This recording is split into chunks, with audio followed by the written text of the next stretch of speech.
Good evening, ladies and gentlemen.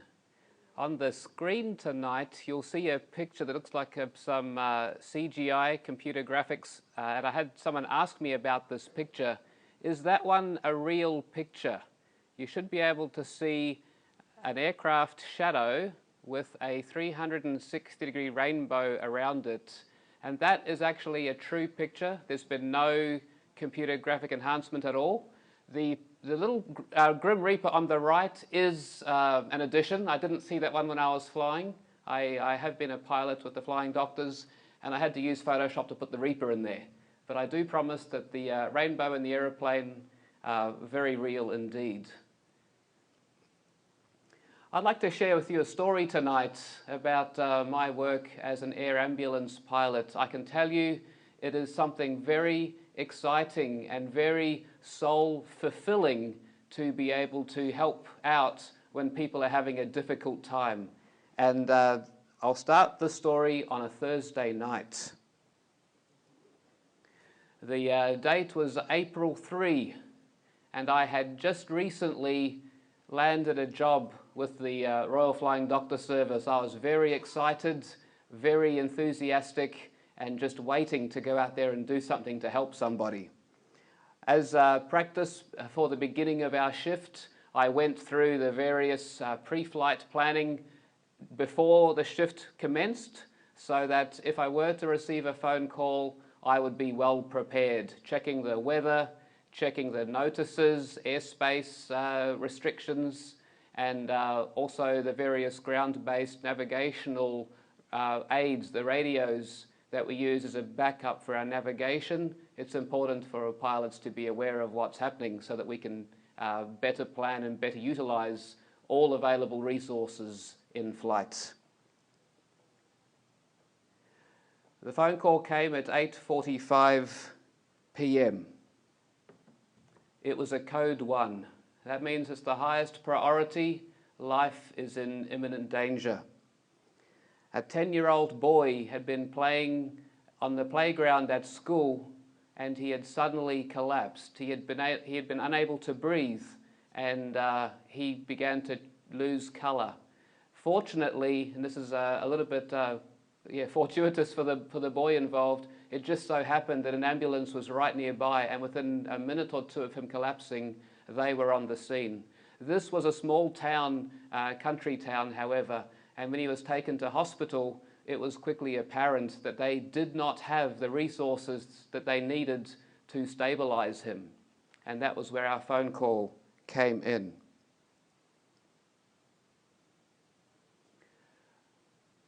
We picked up the paramedic, the doctor, and our flight nurse. There was a team of 5 of us, and we did everything we could to get things going as efficiently as possible.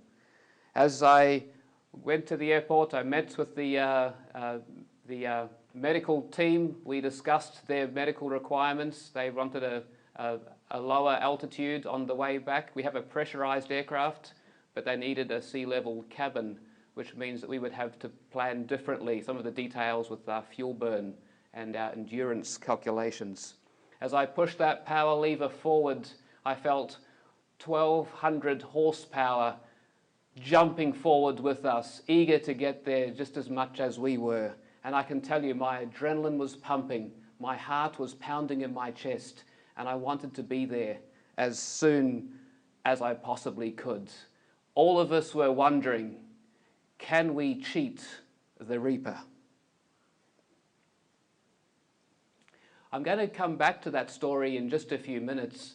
I had some interesting reading the last couple of weeks, and I've been looking at some different ideas and some different perspectives that we as the human race have had about death over the millennia.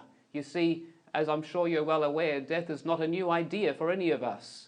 We are well aware of it, in fact, all too well. But I did find it quite interesting to see, how did our ancient ancestors think about it? How did they process it? What were their ideas? What was important to them? Of course, some people believe in some kind of an afterlife and some people don't. And I'm just asking you to as Dr. Pandit said, put both options on the table tonight and let's just wander through together and just maybe try a National Geographic edition. What did other people think? How did they handle these details? One of the first places I started out was with ancient Egypt. And on the screen here you see a model of a little boat that was found in one of the burial chambers. You see, if you were very well off, if you were rich, especially if you were a leader, like a king or something like that, it was very important to be well prepared for what they called the afterlife, the duat.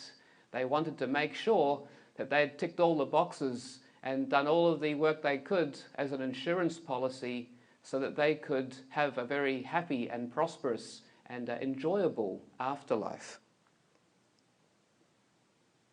Here's a picture of a recreation of a fairly famous discovery. If you've had any interest at all in Egypt, I'm sure you will have heard of this one before. Just about 100 years ago, we stumbled across the tomb of a young adult, Tutankhamun, who happened to pass away, we think, before his time. And his tomb was one of the few that had not been raided. So when the modern archaeologists or the modern discoverers found his tomb, they were very excited to see all of this treasure inside. This is a replica of his treasure. If you want to go to a museum in Sweden, I think it is, I can be corrected on that, they actually have an opportunity for you to actually get up close and touch everything because it's only a replica of the real thing. The real thing, of course, is locked away and kept off limits to the general public. By about 1200 BC, however, it wasn't just the pharaohs who were preparing for the afterlife. It was also some other well-to-do people who thought, well, if it's good enough for the pharaoh, maybe I too should get ready for the afterlife. And an interesting discovery has been made. I want to introduce you tonight to a real live, well, he's not live anymore, Egyptian scribe who was alive about 3,400 years ago. And his name is Ani. Ani was a scribe. That would make him very important and very connected at the top of his society. And on the screen here, you'll notice in the bottom left-hand corner, a man dressed in white with a good-looking hairstyle. That's Ani. He created the scroll. I'm not sure if he maybe commissioned somebody or several people to help him out, but this scroll, if I understand correctly, is about 78 feet long. What's that? That's more than, 20, 25 meters long. That's a big piece of paperwork. And it's all in color, not even black and white like our photographs. It's all carefully color-coded. It's got all kinds of incantations and spells. If you were here last night for our code-breaking seminar, he actually prepared for the afterlife by writing all of his codes on his personal cheat sheet, so that when he got to the various gates and the various doors, he would know just what to say to which of the gods so he could get on to the next level. Now, as you can see, there are other creatures and beasts in this picture. At the bottom left there, you have Anuba, who is one of the gods of death. He's the guy with the black and the sort of like the dog-shaped head. And he was going to escort Ani as he was going through the afterlife checkpoints to see how he would go. One of the things that Ani had to do, or he prepared for the afterlife, is he had to go to 42 gods who were assessor gods. And he was to tell them one crime that he had not committed. It's like a statement, hey, I didn't do that one. I didn't make somebody cry. I didn't steal from so-and-so. I didn't look the wrong way at a particular person. And he had 42 denial statements, one each for the 42 assessor gods, and his hope was that if he was able to convince them all, he could go to the next step. In the bottom middle of the picture there, you can see a scale with balances going on. And one of the tests was that his heart would have to be weighed against that of a feather. The question was his heart so pure and so clean that it would weigh less than a feather? If it didn't, it would be bad news, because just to the right of the scale there, can you see that little, it's like a crocodile, hippopotamus, kind of a dog-looking creature? If the heart was too heavy, then that heart would get eaten by the dog, by the creature. Amit is the name of this creature. And if that happened, then you're toast, because the whole goal of the afterlife, according to the Egyptian viewpoint at this time, was your heart needed to get through, your soul and your body had to reconnect, and then you could go to the happy place. But if you got eaten before you got to the happy place, then you wouldn't be so happy. So the problem for Ani was he had to make sure, can I get through that scale and meet my Lord and King? That's the guy sitting on the right-hand side there, the guy with the big white top hat. That is Osiris, who is the ultimate god of the afterlife. He's the guy you want to please. Of course, if everything went very, very well, Ani would have the opportunity to spend the rest of his life in complete bliss. He would be able to cultivate and grow crops, corn and wheat, and that would be the ultimate satisfaction. Of course, being an intelligent and educated person, Ani did not want to do all this work by himself, so it was very important to take a slave with him to do the hard work. He could just sit back and supervise and enjoy it, but he would have somebody to help him. Not a bad idea.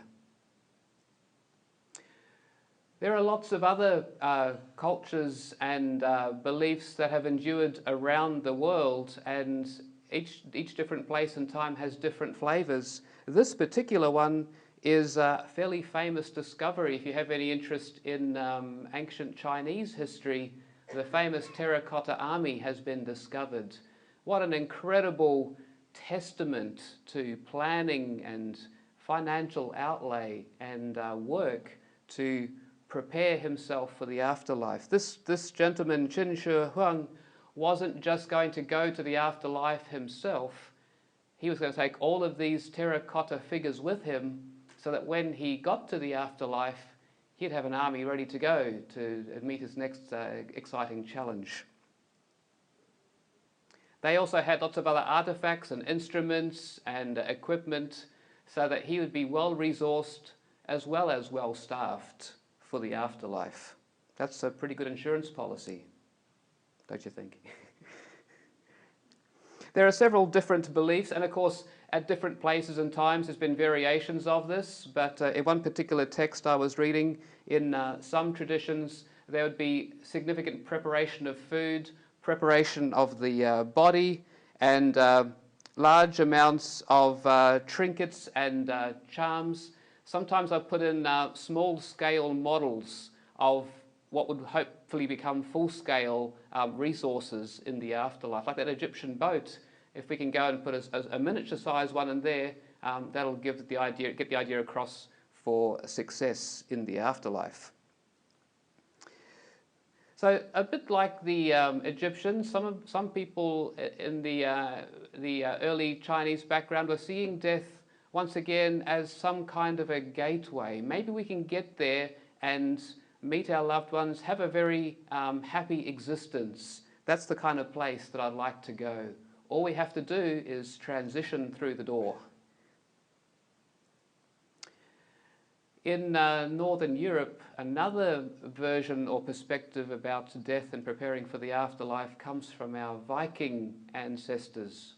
And these people had a whole menagerie of Norse gods and a great desire to prepare to meet them honorably. Of course, if you were a real Viking, you would never have the disgrace to die in your bed as an old person. That to them was shameful.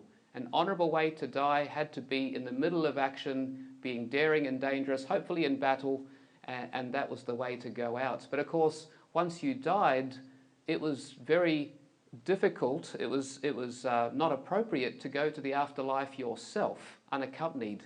So they went through all kinds of work to prepare a fearless warrior for the afterlife, including, once again, you see some trinkets and equipment that was put in place. And oftentimes they would also approach some of the slaves and ask for volunteers who were still living to prepare themselves to go into the afterlife with their dearly beloved master.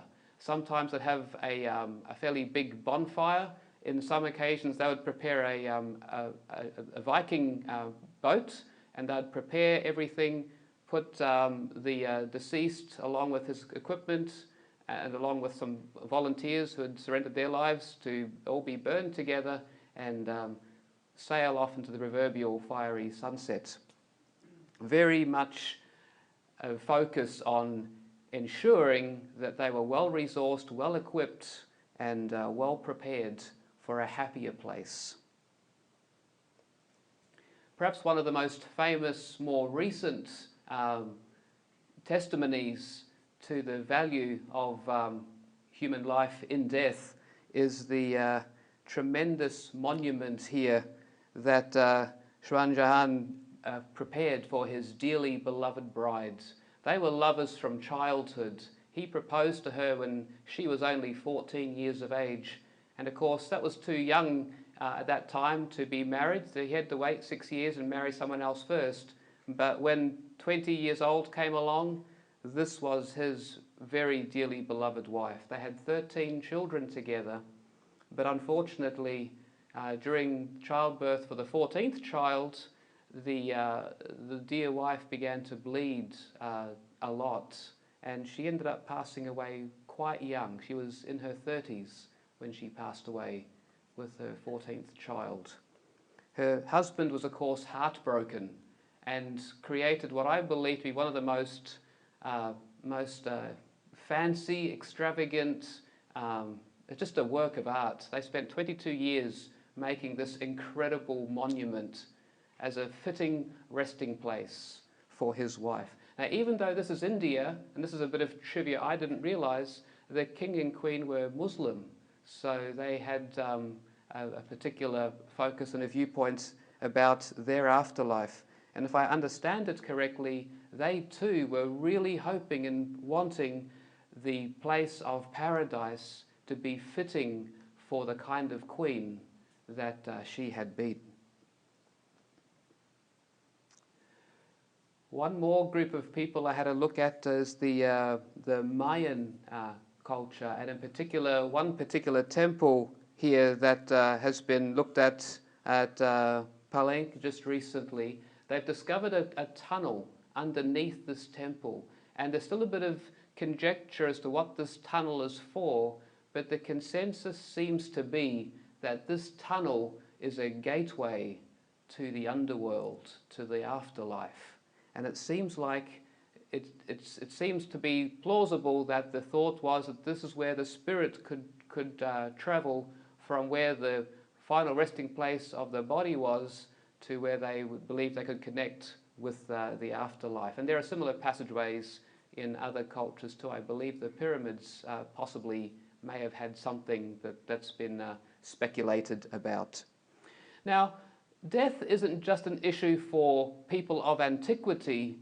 Death is also an issue for people of the present. And it just so happens that one of my scientists, I was going to say someone who's been very well known through the last 150 years or so, Charles Darwin also saw death in a very unique way. You see, for Charles Darwin, we did not have enough food to eat. We did not have enough resources.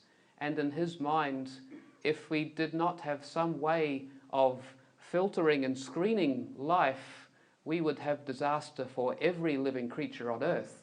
So he created a proposal whereby death could be a filtering point, a way of screening out the weaker species so that there'd be enough resources for those that really could do more with it. Death for him was a filter. I don't want to get political tonight, but we also have in our culture some discussions at the moment about how do we handle the beginning of life questions and how do we handle the end of life questions. And it just seems to be, as we're discussing this, that we do agree that we are in a difficult and troubled situation. Sometimes, as we argue and discuss, we see, well, maybe death could be a solution for us. Maybe there's more peace and rest. Maybe this is a way of reducing expense or problems or increasing dignity for someone who is suffering. If someone's in pain, perhaps death could be the escape route to give them peace and rest. And as we grapple with these topics, a little bit like our ancestors before us, we're looking at death. Maybe this will help us out. Maybe this will be a way that will take us forward. Maybe death, in some sense, on some occasions, could be a merciful solution, perhaps. And we're discussing that one.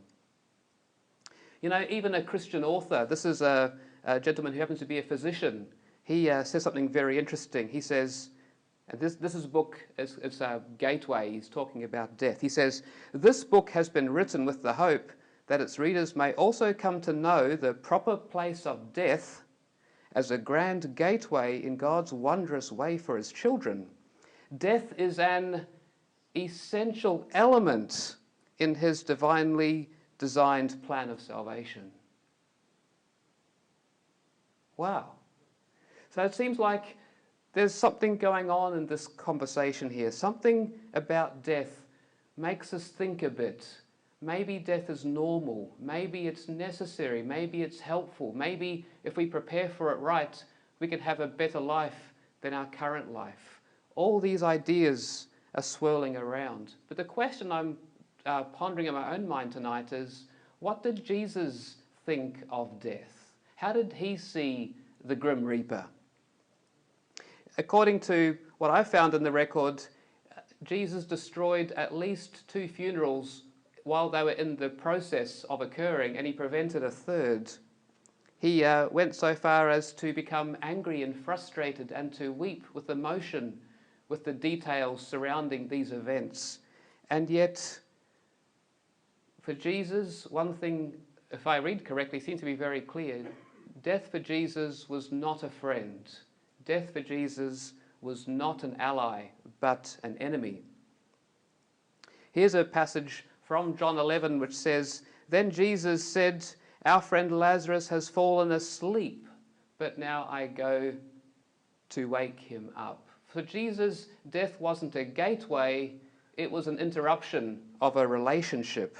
And he wanted to defeat the interrupter. He wanted to cheat the reaper. Now, some of us kind of struggling with this because on the one hand, and I was with the Flying Doctors, we have a very proud heritage here in Australia. You know, if you haven't already figured this out, Australia has the oldest, the largest, and the most highly respected air ambulance organisation in the world. Since 1928, the Royal Flying Doctor Service has done more over a greater territory, greater amount of time, with more patients than I believe all other air ambulances combined. I could be corrected on that, but I'm pretty confident. We spend a lot of money because even though we struggle with the idea of death maybe being a help or a friend or a merciful way to go, we still intrinsically wonder, well, maybe not just yet. Maybe this life is worth preserving for a little bit longer. At funerals, we say things like, "Oh, he's in a better place," or "She's gone to become a star," or "God needed another angel." Interestingly enough, even for those that don't believe in the afterlife, cryopreservation has become a very big business of late. If you want to spend, I think it's like $50,000 or $60,000, you have the opportunity after you pass away to be put into a very high-tech, very cold capsule where they will preserve you at a low temperature with the hope that if medical advances were to improve in the future, maybe you could come back if you wanted to, I suppose. There's all different ways that we're wrestling with this one. We'll get lighter in a minute, just one little sad part, and then we'll get back into some more encouraging stuff, add into our story. But for those of you watching the news, just about 4 days ago, just about 108 hours ago, almost to the minute, a 12-year-old boy was walking to school right here in Sydney. And as he was walking to school, he was preparing once again for an opportunity to hang out with his mates. He had been told, hey, you know, son, make sure you stay on the footpath and wait for the light to go across the crosswalk. And he did all of these things. But unfortunately, his life was taken from him. If you look at the yellow parts in the newspaper article, you can see some of the words that are being said. It says things like, this is a terrible tragedy, absolute awful incident. And there's some more comments there in the second column. Many people are being brought together at this terrible tragedy. For these people, the Reaper is certainly not a friend. These people have been cheated because someone so dear, so young, has been snatched away way too soon. Back to our flying doctor story. There was someone else in my story who had no desire to make friends with the Reaper. As we landed at our little station airstrip and took the ambulance to the hospital, my heart was still racing. This is one of my first jobs. I was very excited, but I'm also now beginning to think, what's it going to be like when I get to the hospital? And I was not prepared. I was not prepared for what I saw. We came in through the emergency back doors of the hospital. We don't ever go through the front door like everybody else. There's always the back door. And when we got to the room, everybody was busy. The paramedic doctor had his gear to set up, and his assistant, also a highly trained paramedic, they were busy setting up their ventilator and all their infusions. Our flight nurse was setting up the syringe drivers, and they were all a picture of busyness. And I just stood there wondering, what do I do? Maybe I'll just wander off to the break room. I'm just a pilot. I don't know about all this medical stuff. I might get in the way. I had my uniform on, and as I turned to walk, I got tackled from behind. And the dad of the son grabbed me, and he pleaded with me, and he said, "Save my son. Don't let him die." And the emotion was so deep that I had a really hard time keeping it together. I thought, what can I say to this dad? What can I do to encourage him?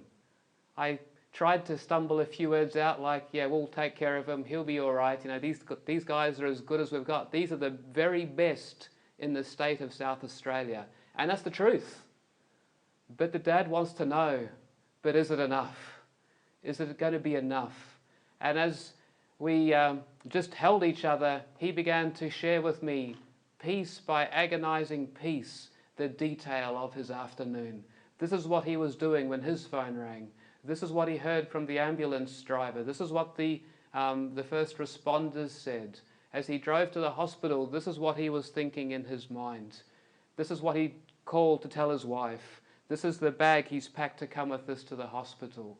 Every single agonizing detail came out, and the emotion was obviously palpable. He said, "I want my son to live." There was no question this dad had no time for the Reaper.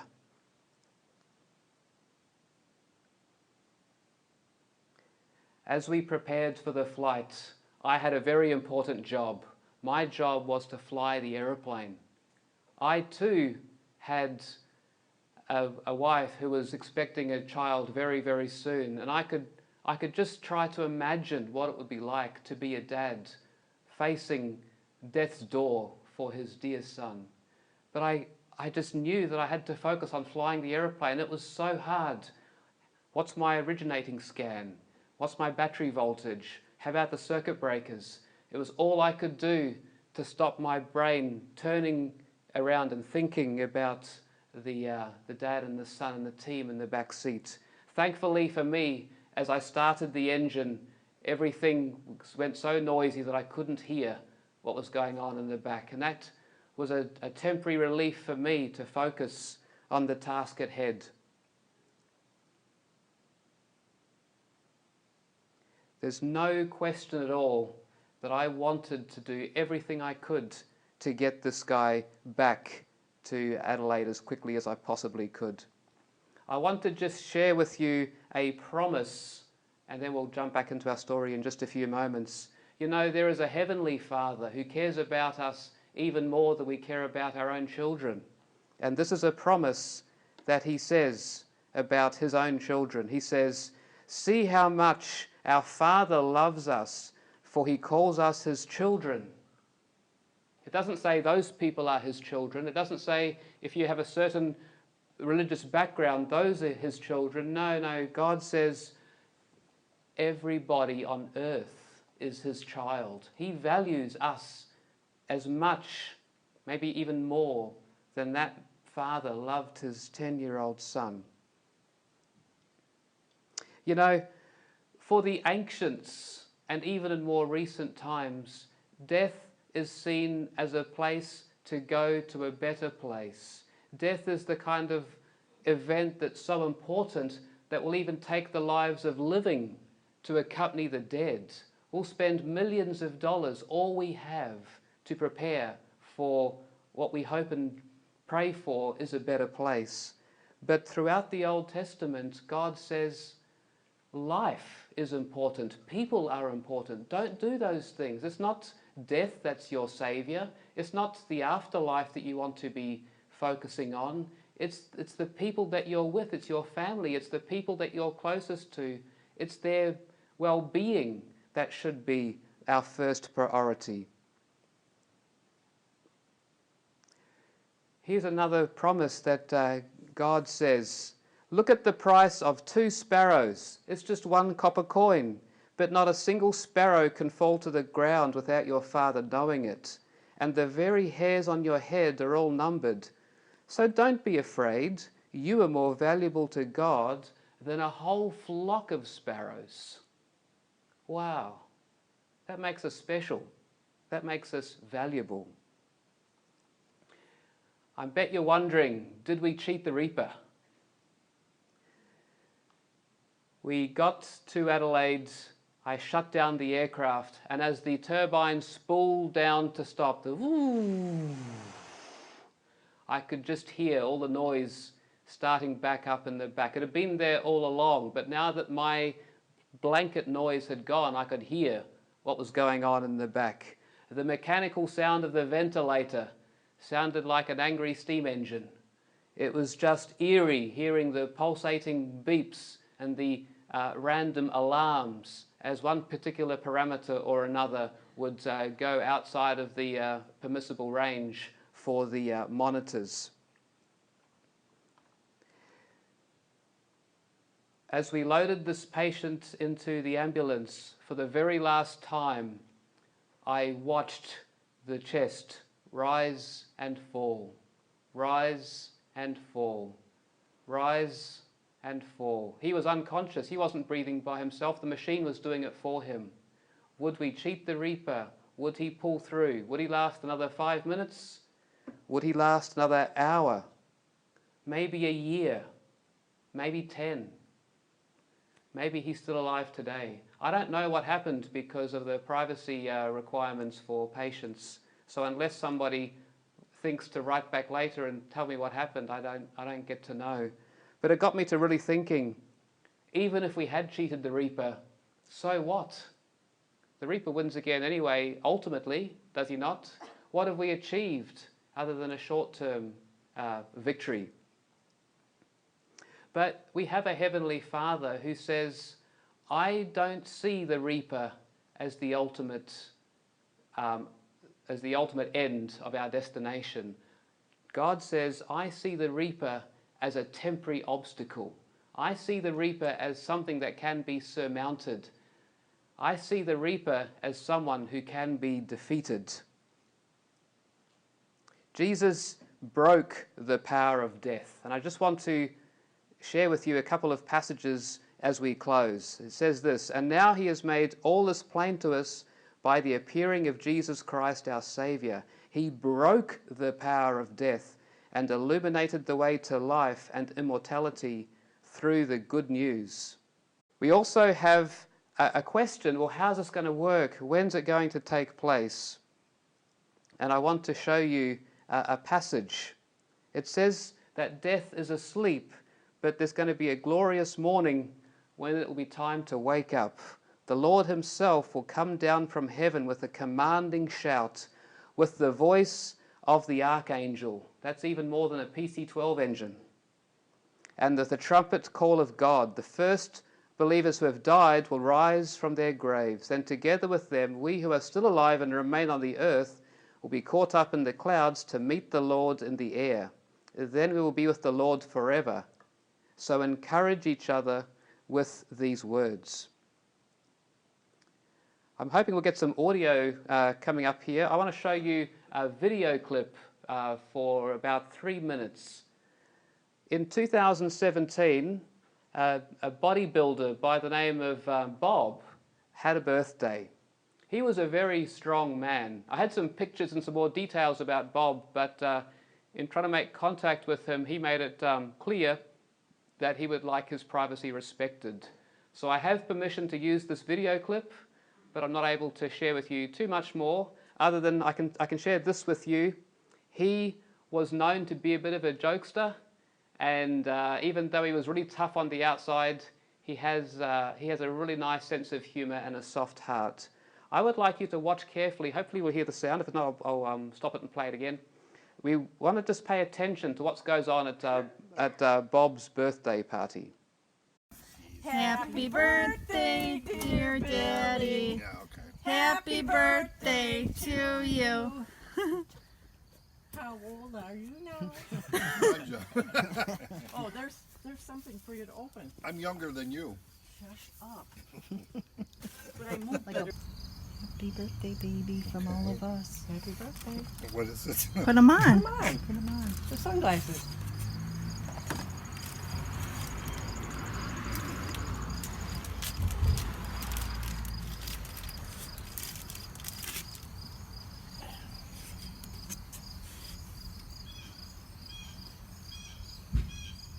How does it look? Oh, that's weird. Look at the balloons. Can you see with our eyes now, baby? What colors you see? Those. You see colors now? Oh, the trees are neat.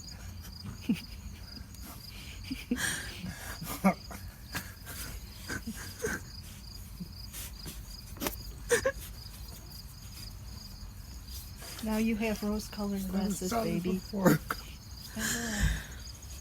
Now you see with our eyes. Do you like the balloons?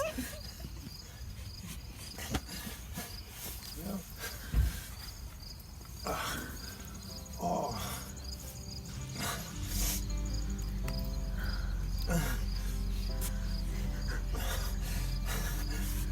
Turn around. What about the flowers on the house?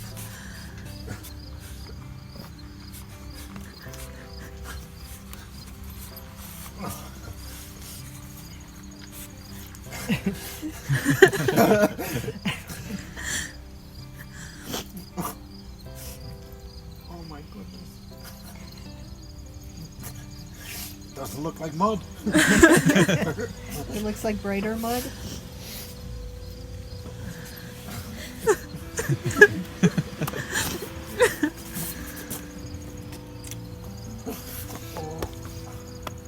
Who did that? All of us. I've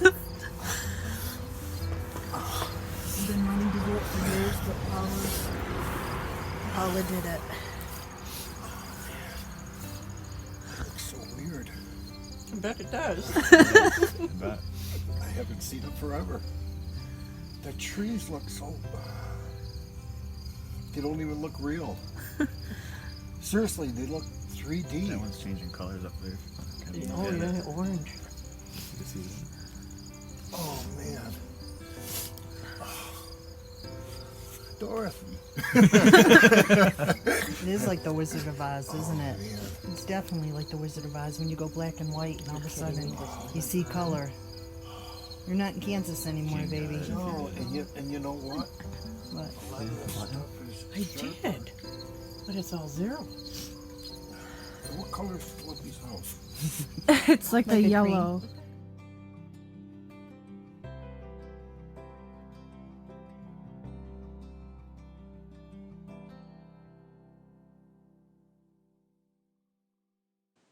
That's a pretty powerful story. I don't know if you fully caught the conversation there. He said, those trees look unreal. They look like they're in 3 dimensions.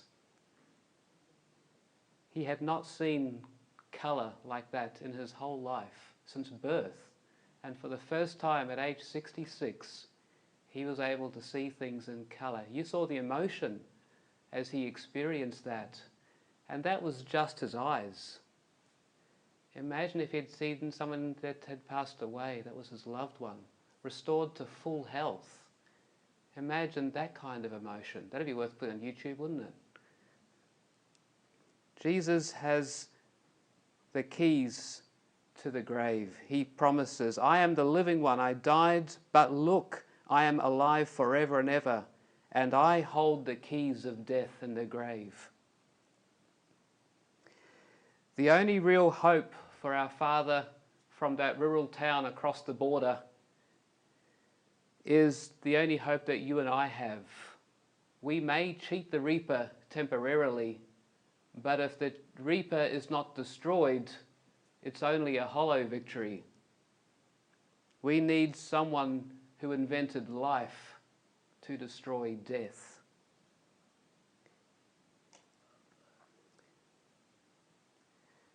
There is some more words that I'd like to share with you, just as a way of giving us a promise, a sense of encouragement that we have a good life ahead. Of Jesus' 12 friends, my professor at Biola, his PhD thesis was on the fate of the 12 apostles. He spent a number of years researching as far as he could all the documents today, and he is now the world's expert on this particular field of study. And the best of our understanding is that there's only one of Jesus' close friends who actually made it to a ripe old age. It seems quite likely or quite plausible that most of the rest, if not all of the rest, were cut down before their time. What did Jesus' last surviving friend say? He said, I heard a loud voice from the throne saying, behold, the dwelling place of God is with man and woman. He will dwell with them, and they will be his people. God himself will be with them as their God. He will wipe away every tear from their eyes. Death shall be no more. Neither shall there be mourning, nor crying, nor pain, for the former things have passed away. You know, it's one thing to have life, but if we have emotional scars, if we have psychological scars, if we've been abused or terrorized, or someone we love has been through that, sometimes life by itself can be a torture.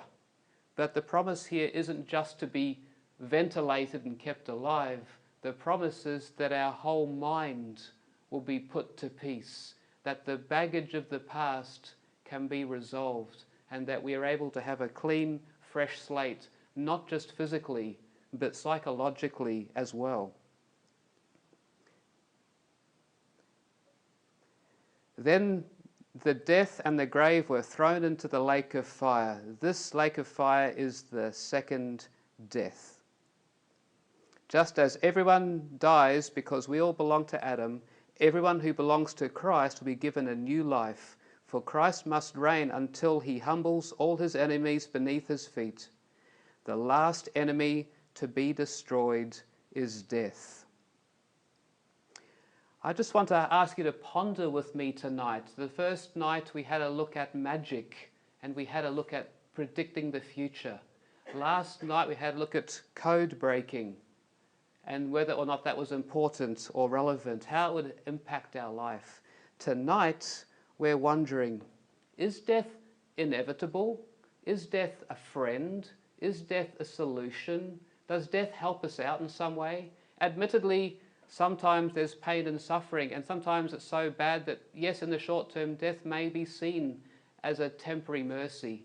But really, death is our enemy. It is the one that cheats us out of our loved ones. And it's the one thing that doesn't care about how we feel. So tonight, I'm going to invite you to choose with me which of these two scale options appeal to you most. Which one makes sense of your worldview? Which one matches the experience of that poor father and his 10-year-old boy? How would they answer tonight, do you think? I would just want to invite you to go through, if you have a survey in front of you, I'd very much encourage you to have a run through that and maybe put some questions or comments on there. Last night, it just so happened that we had a couple of comments that I wanted to just speak to, and then we'll open up for tonight's Q&A. If you have a question tonight, if this is your first night, I invite you to write down a question if you want to be anonymous. If you want to call out a question orally as well, I'll do my best to answer, and I encourage you to avail yourselves of that. Just a couple of key points, and then I'll let you wander off or stay for Q&A. Several people last night asked for more information about last night's topic. We were talking about code breaking and how on earth it comes about that we are able to intercept military intelligence in the supernatural realm. And so, from my personal experience, perhaps the best way to discuss and study further is with some friends in a small group. And if you feel like that would work well for you, I would invite you on the way out to talk to the people at the registration desk and say, I wonder if I could join with a small group to do some more study on code breaking. Some people may be a bit more private. There are also online options available, and there's some details for some of those courses also at the registration desk, and I would encourage you to pursue that. Just one tip that I would suggest with you, and it will make more sense in the context of tomorrow night's presentation. Tomorrow night we're going to be looking at two real stories from World War II, Tricked, hook, line and sinker. So as we're going through the studies for the code breaking, you want to keep in mind tomorrow night's context, because tomorrow night will actually help you in studying in that area. Okay, and somebody else was asking for a bit of clarification about Sunday night's presentation. We were looking at a few different stories. Periander, the ruler who had his musician Arion, and we looked at the magical superpowers of this musician who could magically summon a dolphin to rescue him. And the question was asked, what on earth does that have to do with the topic you were talking about? Well, on Sunday night, we were looking at the two options. Thank you. We're looking at two options as far as persuasiveness. If someone came to you and said, I can do a magic trick, would you be impressed by that? If someone were to, I use the example of a bow and arrow. If you shoot an arrow to a target, but there's no target there, and then subsequently you get a paintbrush and draw a bullseye, is that very amazing? Of course, it's a little bit of a joke, isn't it? But if I were to draw a target on the wall, blindfold myself, spin around 3 times, then shoot the target and hit it, you'd say he's pretty good, or maybe he's pretty lucky. But if I did that repeatedly, again and again, 20 times in a row, spin around 3 times, eyes closed, bullseye, at some point you're thinking, this guy's pretty good. So Sunday night's point was weighing up the options. Is it more impressive for one-off magic tricks, or is it more impressive to repeatedly, consistently hit a target that was already specified ahead of time? If the target was drawn before the arrow was shot, that makes it much more impressive than just some sort of a sleight of hand. Hope that made sense. I've got some questions here. Question number 1. If some Christians believe death is the gateway to heaven, what is the purpose of the second coming of Jesus? That's a great question. I'll read it again. If some Christians believe death is the gateway to heaven, what is the purpose of the second coming of Jesus? That's a very good question, and I don't have a good answer to that one. I think for some, I don't want to be unkind to different belief systems, but if death is already the solution, there's not really a need for an extra one, is there? The solution's already there. In my worldview, death is not a gateway, death is not a solution, and therefore the second coming picture is a great promise. If the gateway is already in place, there's no need to talk about this. And in fact, some of my friends who do talk about death as a gateway, they don't talk about this. It's not on their radar screen as much. So yes, it's a perceptive question. Question number 2. I don't understand the idea of cryopreservation. If you thaw a dead body, wouldn't it still be dead? Yes. So I'm not an expert in cryopreservation. There's been quite a lot of work done on it in the last 30 or 40 years. And as you can appreciate, when you freeze something, like in water, for example, or if there's moisture in the body, when there's freezing taking place, the expansion can actually change the makeup or damage the material. I believe even the cell structure may possibly be affected and damaged. So at the moment, my understanding is this preservation technique is very much speculative. It's a hope and a dream. There's a cheaper option, by the way, if you're a bit short on cash. They can preserve just your head, if you like, and the rest of the body doesn't get preserved. I think it's about $10,000 just for the head. But if you want the whole thing preserved, you've got to pay about $40,000 or $50,000 from memory. And like I said, it would make sense to somebody that didn't believe in a resurrection, but if there's a resurrection, why bother with that speculative situation? I don't know if I answered the question properly, but yeah, we haven't figured it out yet. It's a wishful thinking thing, in my opinion. I don't know if we have any good solutions. Feel free to stand and stretch if you need to go, that's fine. Any more questions, either oral or written? One more? Why not just rid yourself of attachments to avoid suffering and grief? Buddhism. Why not just rid yourself of attachments to avoid suffering and grief?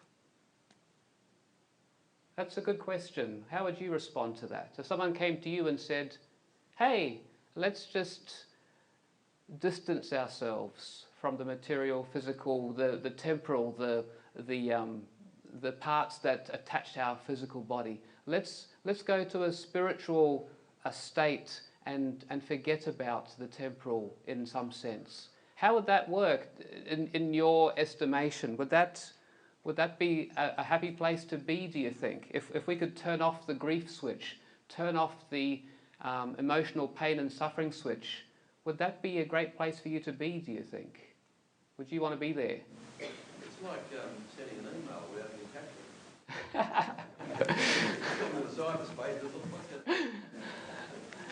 I want to be very respectful. There's different people have different worldviews. I guess to me, one of the most important things in my life are human relationships.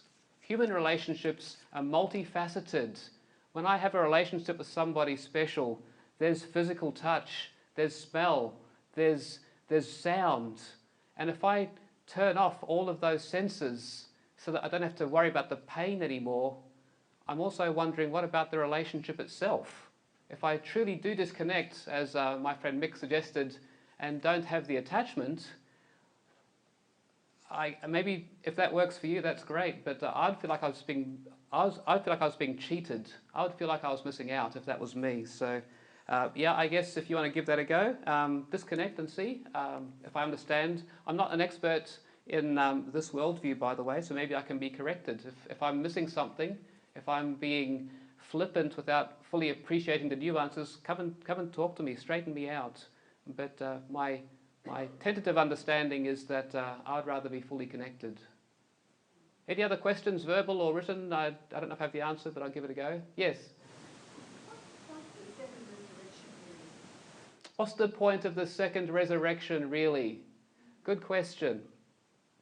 Obviously, there are lots of different views, and this kind of a question probably is good to study and read in personal time, because I can give you an answer, but then somebody else could give you another answer. And then you're thinking, well, who do I go with? Do I go with the guy with the blue shirt or the guy with the yellow shirt?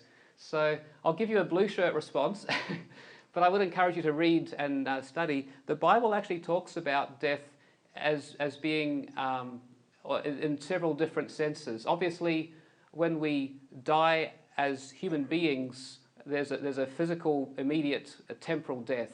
And that's the time where our body shuts down, we get pronounced dead, to get a death certificate written out, we go to the undertakers, and all that kind of stuff goes on. From my understanding of the Bible perspective, when we enter that state, death is unconscious. Ecclesiastes 9 verse 5 says that the living know that they're going to die, but the dead don't know anything. That's from Ecclesiastes chapter 9. And the sense is that once we go to that death, we are in a state of unconsciousness. Most Christians today would disagree with that. They would say something else. But I think the Bible's pretty clear that when we get to our final breath, we become unconscious. The Bible talks about how the end is going to play out. We kind of just skimmed it tonight. But the Bible suggests that when Jesus comes back with a big, loud trumpet voice, the dead in Christ are going to be raised up. Now, we have to probably put on ice the evidence for that. We probably want to be convinced. Some of us may not believe in resurrection or may not believe in Jesus. We have to have a discussion separately there. But if you do believe in Jesus and believe in his promises, I will raise the dead, I will bring them to be with me, and they will reign with me forever. There is a period of time, though, after the dead in Christ are raised, where some people are not raised to life. These are people who have not wanted to take the free ticket that's on offer to them. And the Bible refers to those who ultimately cease forever. They are the ones that experience the second death. So the second death is our eternal destiny, if you like, whereas the first death is our decease or our death here on earth. So if I die today, for example, that's my first death, and when Jesus comes back, hopefully very, very soon, then I get resurrected to eternal life. Or if I have intentionally said, God, go and get stuffed, I don't want you to have anything to do with me, leave me alone, don't disturb me. Unfortunately, God's going to respect that choice too, and we will ultimately face a second death, the ultimate eternal death. Hopefully that made sense.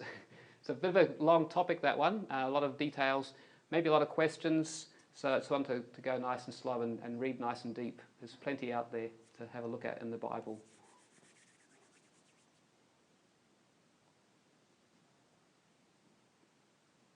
Thank you very much, everybody.